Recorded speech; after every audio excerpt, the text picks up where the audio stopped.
Welcome to another part of my island, friends, my kitchen. Today, I'm going to be trying something a little different with all of you. You may or may not know that I can't digest dairy, and one of the results of that has been that Spanakopita has eluded me. Now, there is a version that can be purchased at Whole Foods occasionally, but it doesn't have the vegan feta in it, and it is really pricey. About $10 for 2 pieces. Today, using some ingredients I bought from Longo's and from Farm Boy, I'm going to be attempting to recreate a Greek Spanakopita dish, but make it dairy-free. Can I do it? Will it taste good? Follow along for the full adventure today.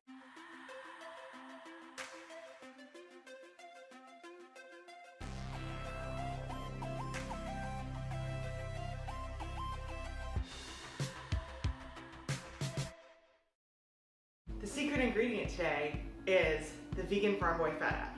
I love this stuff. As somebody who can't eat dairy, I really miss cheese. And when I find alternatives that actually taste like the cheese they're trying to replace, I'm all over it. So now let's see if I can turn this into some amazing Spanakopita. Now, let's get this nicely sliced up. Ah! It seems like every time I make a video, you hear me scream. I spared us all the ASMR of listening to that package come off because it was a little bit squeaky. So we're just gonna take this whole block of feta and put that aside for a bit, and just, as you can tell, my knife skills are appalling.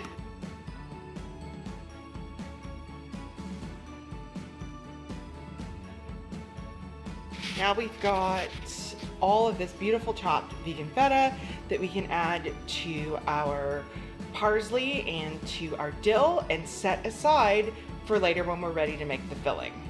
I'm going to leave the recipe down below, but the reality is that part of the joy of cooking for yourself is mixing and matching ingredients.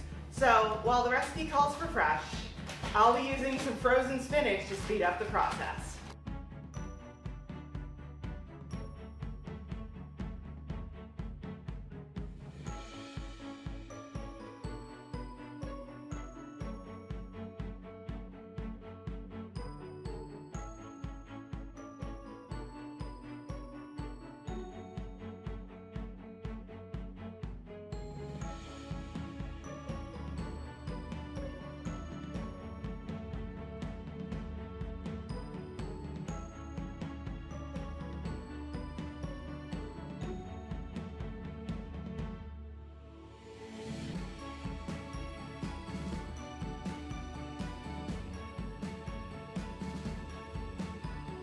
Got our garlic, our scallions, and our onions in a quick mise en place, so we're ready to go when we start cooking up all of that filling. I am using a wok. As a minimalist, I believe that you don't need to have two things that do the same thing. And because I have a wok for lots of Asian stir-fry dishes, which I make throughout the week, I have decided that I don't also need to own a large frying pan. Today, we're just using Kirkland olive oil, which is actually a pretty affordable, good quality olive oil. So I'm just gonna start really quickly with frying up the veggies.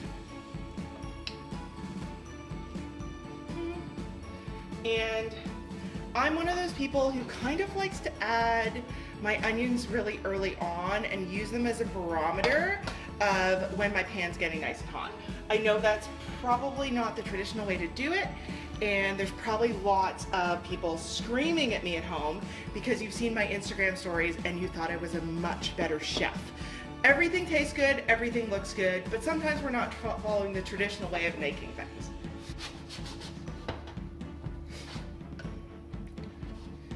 Oil nice and hot. We've also still got the green onions we've chopped up, and also the garlic I chopped up, and then obviously the bag spinach. And frankly, I'm a little worried we're gonna have too much filling and that these are going to be absolutely like massive pie thickness. Oh, we're starting to hear a little bit of a sizzle here. And I want to just get these a little translucent before I add the other ingredients so I don't burn anything.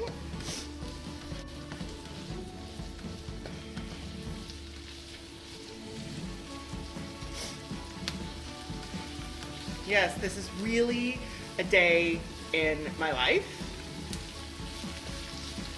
Although usually when I do meal prep, I'm doing 3 or 4 or 5 recipes at once for our entire week, but this is a Saturday, so I'm actually doing this ahead of time.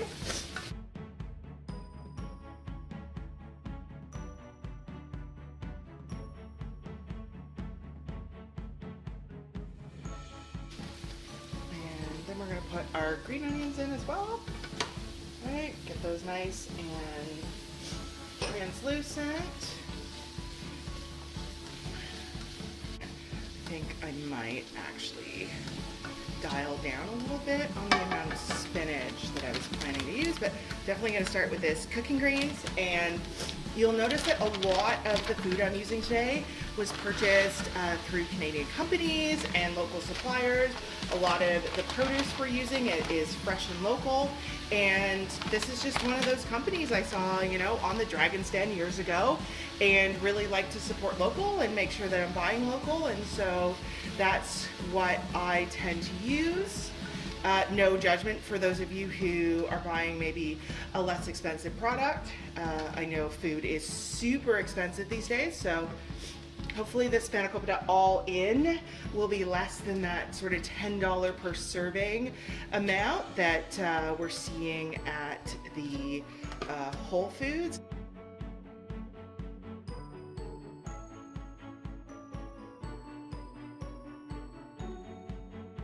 And we'll just get these, you know, kind of cooked down all together so we can put them in the filling with that dill and that parsley and that great Farm Boy vegan feta that I love so much.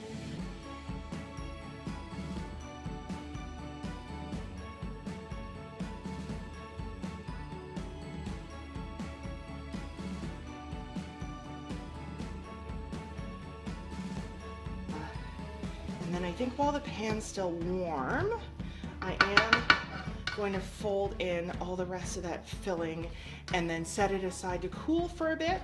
And here we go. We've got our spinach, our onions, our garlic, and I'm gonna take and add to this all that feta and all those herbs. All right, let's get it all out of the bowl. You know, best tools we've got are our hands, and I really believe that in the kitchen. So just get that all in there and then mix it in with that warm spinach, so maybe we can wilt down a little bit of that parsley and this dill, because I gotta tell you people, I think I may have made too much filling. I'm just kind of now very aware of the fact that I've got this big wok full of herbs and feta and onions and garlic, and I think maybe just kind of stir this around a bit.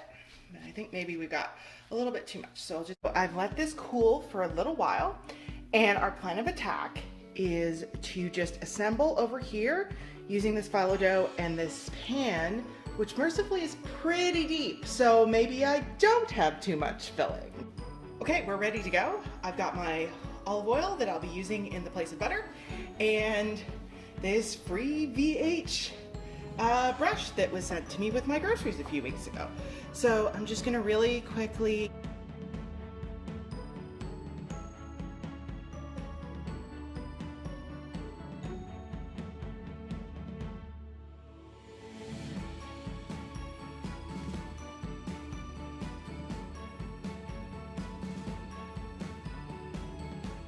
and I've never worked with phyllo before, so this is gonna be interesting. Okay, we're gonna take a couple layers of this and just put it in the bottom. Start by just layering on our oil here.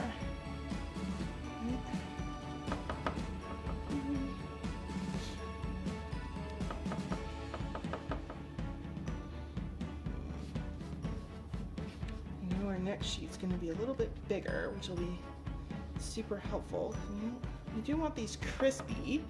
You don't want them kind of like, you know, breaking up and stuff, right? The girl did it.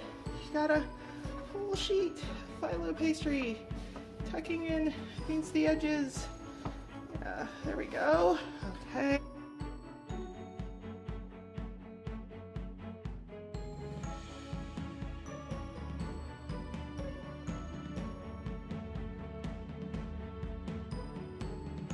I think where we're really challenged here is this is not only my first time making Spanakopita, but it is also my first time using Phyllo pastry.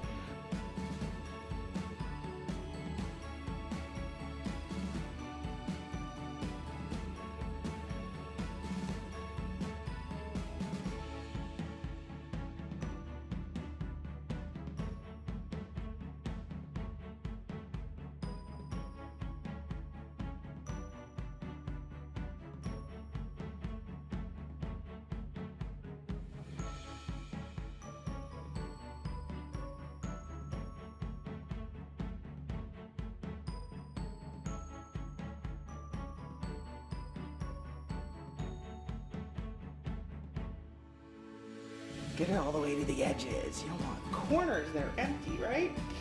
And so, yeah.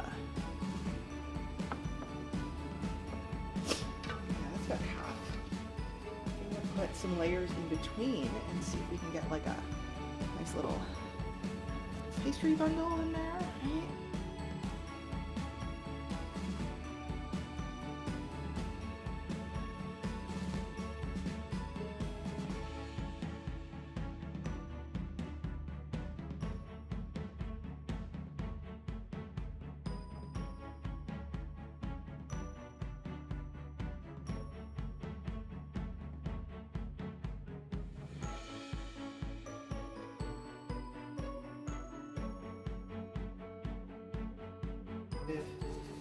Coming apart at the seams here.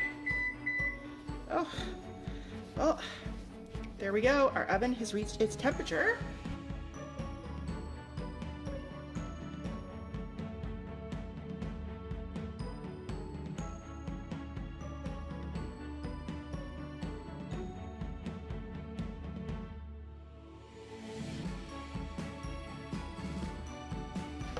This is going to be a really deep, thick, well-stuffed dish, looks like. Okay, we're going to just fold in the rest of our corners here.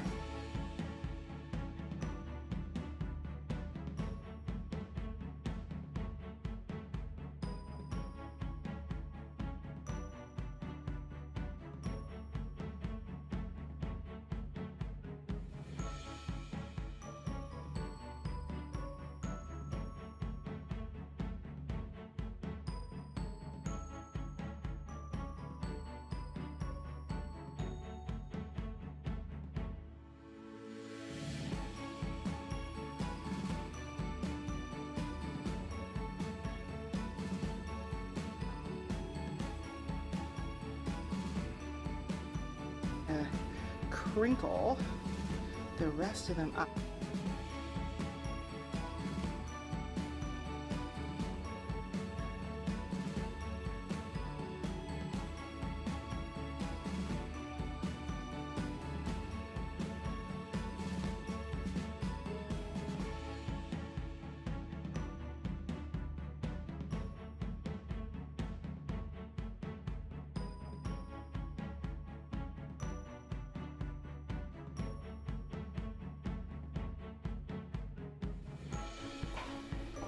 From everything I've read, easiest to slice before you bake. Oh my gosh. Yep. Okay. Yep. I don't know if we're getting all the way to the bottom, but at least we're getting part of the way in. And to be perfectly honest, I don't want to scratch my pan, so we'll turn this a little bit this way.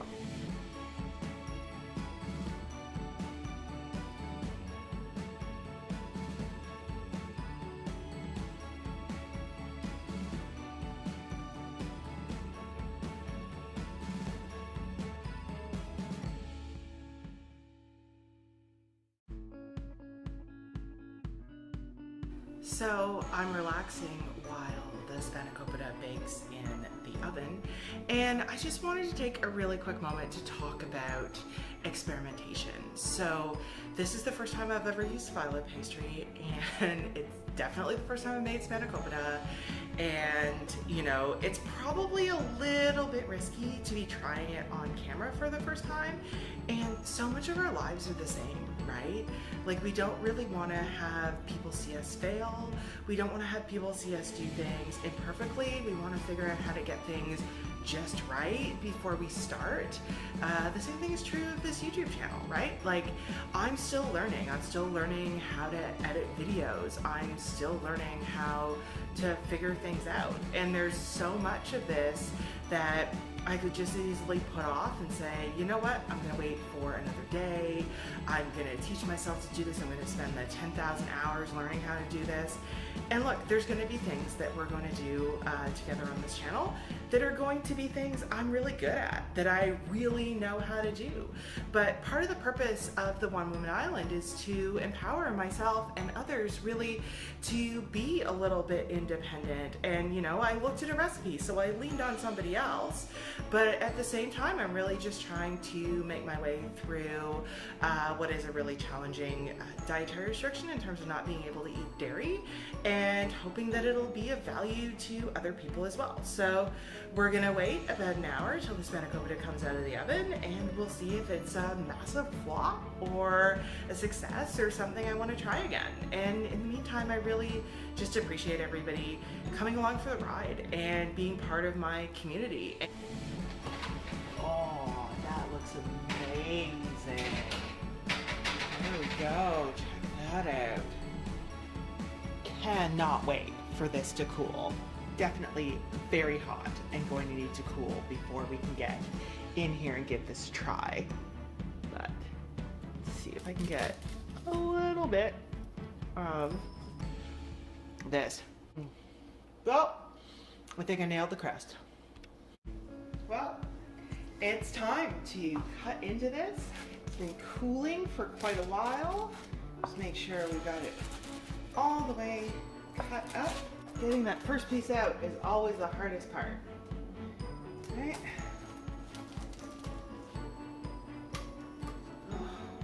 Well, that was not picture perfect, but it's out. Let's give this a little bit of a taste.